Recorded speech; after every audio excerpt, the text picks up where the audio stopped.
People who go into people's houses for their job. What is the strangest or creepiest thing you've ever seen? I'm a pool guy. I go into people's backyards to clean their pools. One week, it was a 4-day week due to a holiday, so I'm not going on the scheduled days. I'm cramming 5 days of work into a 4-day week. It's a hot summer day, and I walk into the backyard of this house, get through both gates, and I'm met with an odd sight. These two kids, maybe 14 or 15, are absolutely butt-ass naked, cuddled on a poolside recliner. I look at them, they look at me, I immediately turn around and they run inside. I see the owners all the time, but I've never seen these kids before. Next week the wife was outside and we started chit-chatting. I ask her if she's had any visitors recently, she says no. I let her know that I saw some kids in her backyard, and she cut me off. She says, "Yeah, surprised you haven't met them, let me introduce you." They were brother and sister. They canceled service within 2 months. Finally one for me. I'm in insurance restoration. We deal with houses that have caught on fire, or any insurance problem, really. Long story short, a woman's house catches on fire. Woman has a deep freezer in the garage with the body of every cat she has ever owned since the 80s. Guess who stumbled upon it, after the power had been out for a week? Was it you? Unfortunately. Okay, so, how many cats exactly? Honestly, it was your standard deep freezer, about 4 feet high, and it was probably 2/3 full. Veterinarian here. There's a disturbing number of surprisingly normal people who do this. I don't get it, but then again, I have the body of every one of my pets since the early 90s cremated in my closet. I suppose in a way we are the same, but one of us has less foresight for what might happen if the power goes out. Back when I was a door-to-door saleswoman, I had a bunch of odd experiences, ranging from the mildly odd to the terrifying. One dude decided to give me a tour of the giant backyard shed he used for fermenting wine. It was actually pretty interesting. He explained a lot about how he did it and what it was like running a home winery. Didn't buy anything from me though. 2. One dude did buy stuff from me, waited until I stepped out to print him his receipt, and was waiting for me wearing nothing but a very short bathrobe. That just so happened to fall open as he was receiving his receipt. He then asked if I'd like to stay for coffee. I did not stay for coffee. 3. One dude invited me in, waited until I'd walked into his front room, then locked the door and blocked the doorway. He then just started screaming at me. He was screaming about how, "You're right out of school, right? And you think you know fucking everything, and you don't know shit. You're just a naive fucking idiot, and you think you know the world." This went on for 5 minutes. He never physically touched me, but he screamed at me the entire time and it was fucking terrifying. Eventually he let me leave. God, just leave, and I bolted out of there like a bat out of hell. I still wonder what the hell that guy's deal was. I used to install dish network for a living. I was installing for an elderly lady, who complained that her sister's TV always showed the same thing hers did. I had a 2 TV installation order, so I figured that would be okay.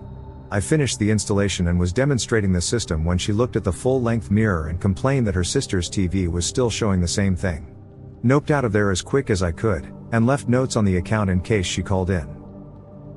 You should have drawn a mark on her forehead and seen if she tried to wipe it off her own head in the mirror or the reflection, like they do with lab animals to see if they have a sense of self and are able to recognize a mirror image as themselves or another animal. Few years ago I was volunteering with the city council helping people clean their houses after the neighborhood I lived in had been flooded. One house belonged to a Chinese couple who ran the local convenience store. They had asked our crew to help remove water-damaged carpet from the ground floor rooms of their house so it could be thrown away. As we were removing this carpet, we realized that it ran in one piece under a closed door and into a locked room, so we asked the lady of the house if she wanted us to cut it off at the door and leave whatever was in the locked room behind, or if she wanted to open the room and have us remove the carpet in there also. She responded, "I'll check with my husband what to do, that's his special room."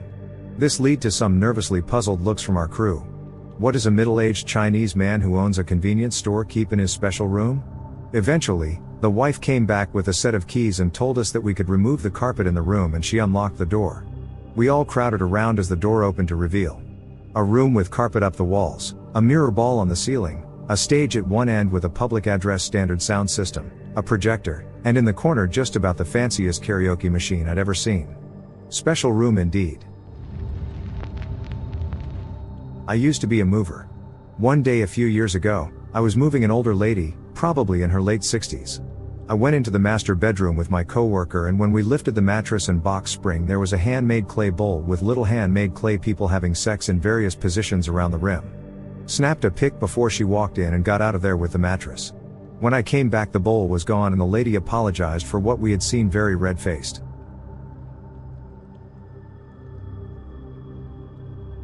For 20 years, I've spent my summers designing home theater systems. After the installers finish, I go by the house a few days later to check on things. Fully 75% of the time I hit play on the DVD player, porn starts playing. And yet I forget to check before hitting play, every damn time. Not sure who's dumber, me, or the clients. Oh, and the recent one. Went by the client's house to do the usual check-in. He showed me his wall of heroes in the foyer. It consisted of framed, autographed pictures of Charles Manson, Ted Bundy, and Henry Lee Lucas, and a few others I'm forgetting. Plus some framed letters from them. Wall of heroes, indeed. I used to volunteer for a wildlife rescue and did a pickup at a very elderly woman's house where she had found a baby bird. When I got there, she carefully uncovered it from the towel she'd placed it in, and it was just a chestnut. This one actually makes me really happy. How do you even respond to that?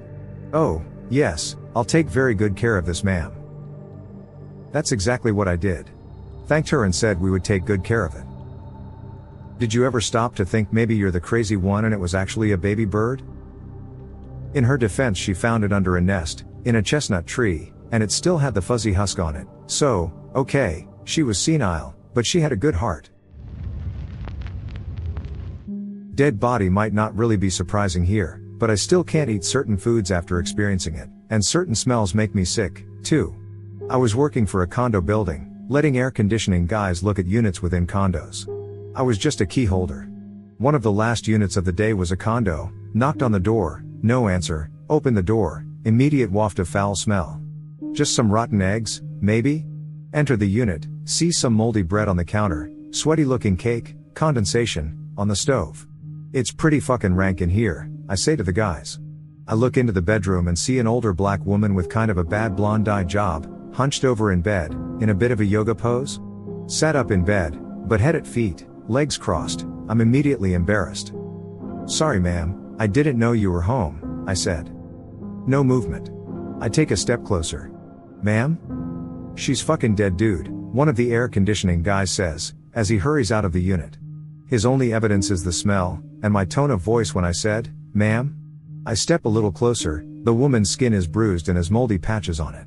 This is not a yoga pose, this is a settling into the bed pose. Some facts I later learned from the police: she's a young Caucasian blonde woman, not an older black woman.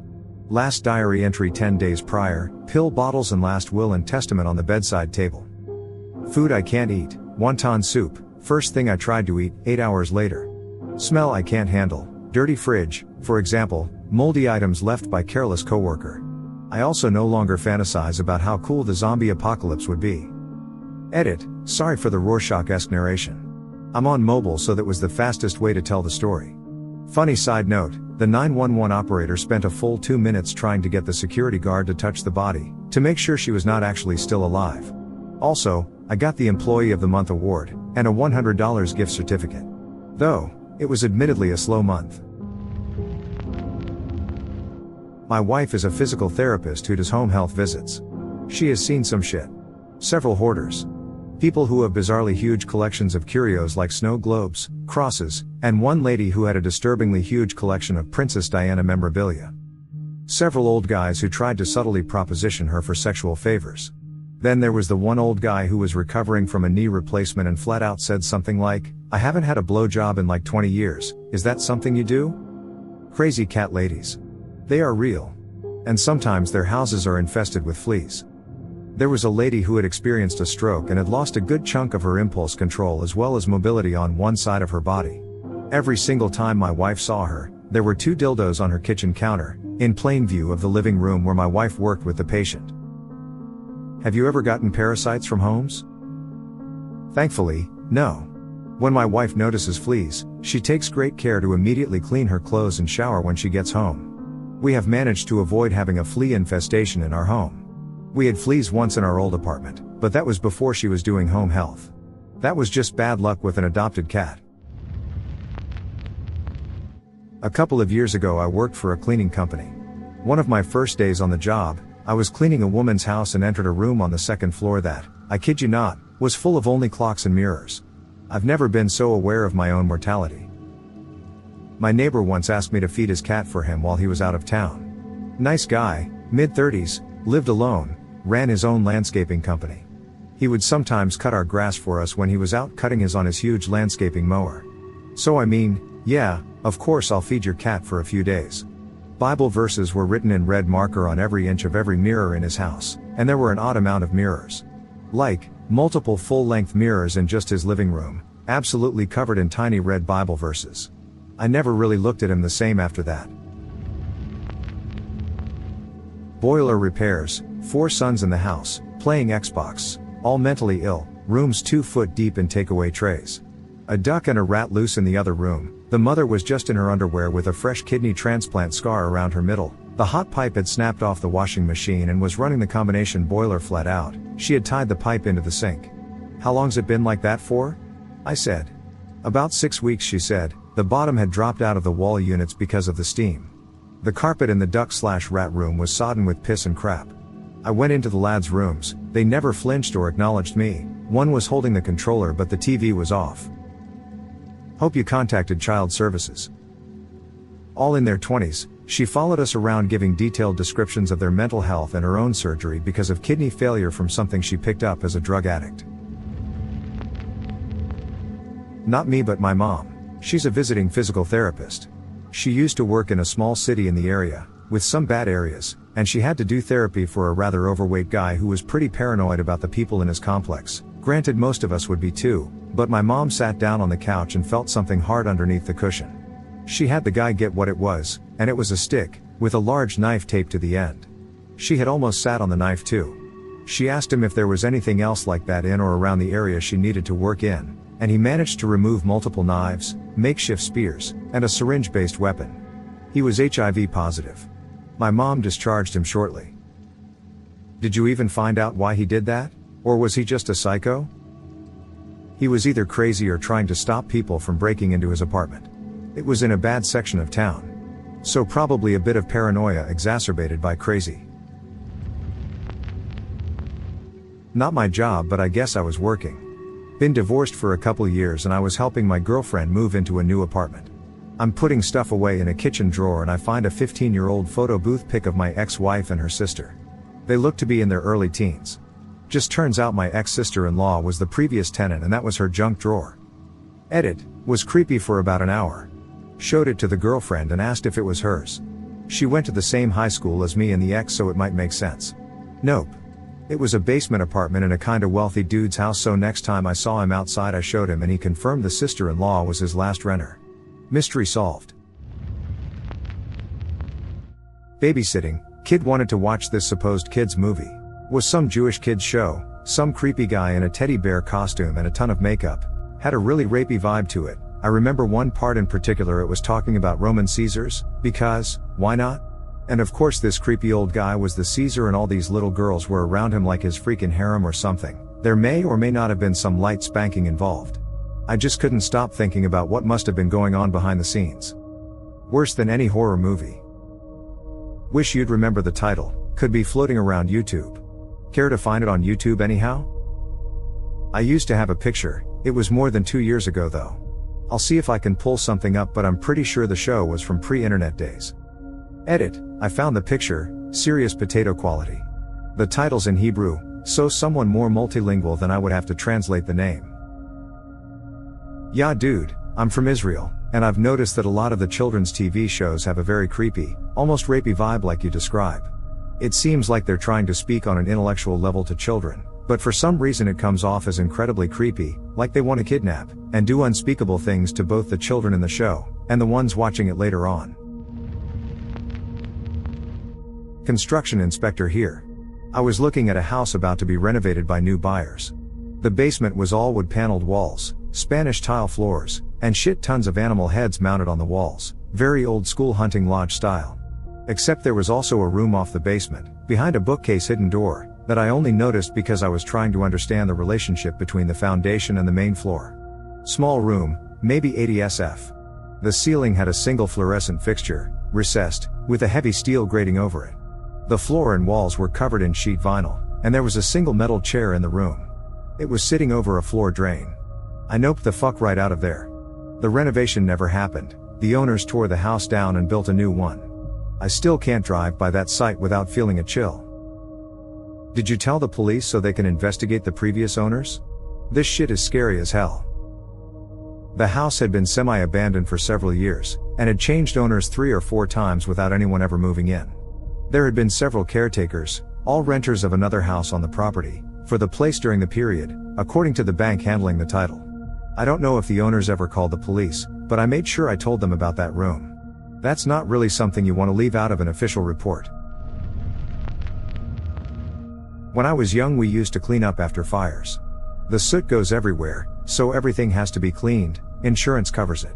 Even dildos, Polaroid nudes and all other sex toys.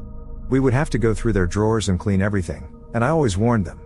This was in the late 80s, so there was no internet then, but at that time Polaroid nudes were popular. As for creepiest, I once had to attempt to clean a fancy chair that had had a rotting corpse on it for weeks. The chair was expensive, so we had to prove to the insurance company that it wasn't cleanable.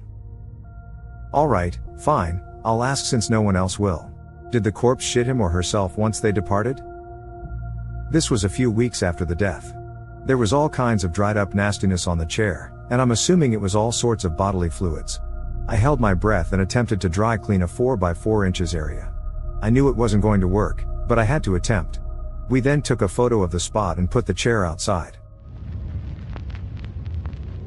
When I was in college, I was a pizza delivery driver for a small local pizzeria in a very upscale area. I saw some weird and/or cool stuff, but this one stands out. This takes place over a couple of weeks. While not out on a delivery, the drivers answer the phones to take orders. I took an order from an obviously drunk man. Fast forward a few days, and take another order from the same guy. Again, he is very drunk. A few days later, I come into work and there is a message posted by the phones to not take orders from the address of the drunk guy. He had written bad checks to pay for the pizzas he had ordered. He calls again, drunk. I tell him we cannot take his order because of the bad checks. He begs me, it sounds like he is crying. I say it's okay if he pays cash, he says he will. Another driver gets sent with the pizza and instructions to only accept cash. About 20 minutes later, the driver calls to say that the guy doesn't have any cash. The guy wants the driver to bring him to an ATM. I tell the driver just to come back. When the driver gets back, he's almost in tears. The guy is pathetic, he's wasted drunk and there are bottles scattered all over his beautiful place. I put the pizza on top of the oven, since after the shift we get to eat the mistakes. The guy calls back, he's crying, begging for food. I tell him there's nothing I can do. He says he hasn't eaten in however long. Again, I buckle and tell him I'll give him the pizza after the shift if nobody wants to eat it. A few hours later, the pizza is still on the oven, so I drive it over to the guy's house. I knock on the door, I can hear something going on inside but no answer. As I turn to leave, the door opens and the guy invites me in. I try to decline. I just want to give him the food and leave, but he insists he wants to pay me. We walk into the kitchen and there must be 100 empty vodka bottles. He pours himself another vodka and he gets his checkbook. He offers me a drink and I decline. He apologizes for the way he answered the door. He said hookers have been coming over and stealing from him. In the middle of writing the check, we are making small talk. I don't recall exactly how, but I try to tell him he needs to get some help, rehab. Suddenly, there's a knock on the door and gets really scared and shushes me. He said it's probably a hooker coming back to steal more. The door opens and a woman walks in. I'm really freaked now, thinking it's a murderous hooker. She's obviously freaked by my presence. It's his wife. She tells me she's his wife and wants to know who the fuck I am. I tell her I'm just delivering pizza. Once we get everything sorted out, she's a bit dubious, but pleasant. She tells me the guy's sad story. He fell off the wagon, so she left him, and knows all about the hookers, etc., and has frozen his money. She writes me a personal check for the pizza with a generous tip, which I cashed, and after giving the pizza place its cut, split the tip with the other driver, about $10 each. Fast forward a few days. I'm back at work and the boss hands me a letter. It is from the woman thanking me to my boss. My kindness convinced her husband to go back into rehab. My boss asked what was I thinking. It was none of my business to get involved. Got fired. Edit, I just wanted to add a thanks to everybody for all of the kind comments and clarify a few things that in my attempt to keep it short may have been unclear. 1. I was never quite sure why I got fired. I know it had to do with this, but in general my boss was a good boss and very open-minded. It was a dodgy situation that I got a driver into, and I walked into a dodgy situation too, even though it was on my own time. What I remember most clearly about the conversation when I was shown the letter and fired was that my boss said that it was none of my business. 2. I didn't really do as much as I should have to encourage the guy to get help. I was in an uncomfortable situation with a drunk and I didn't want to piss him off. I think his estranged wife showing up when she did with a third, neutral person there was probably more influential than anything said.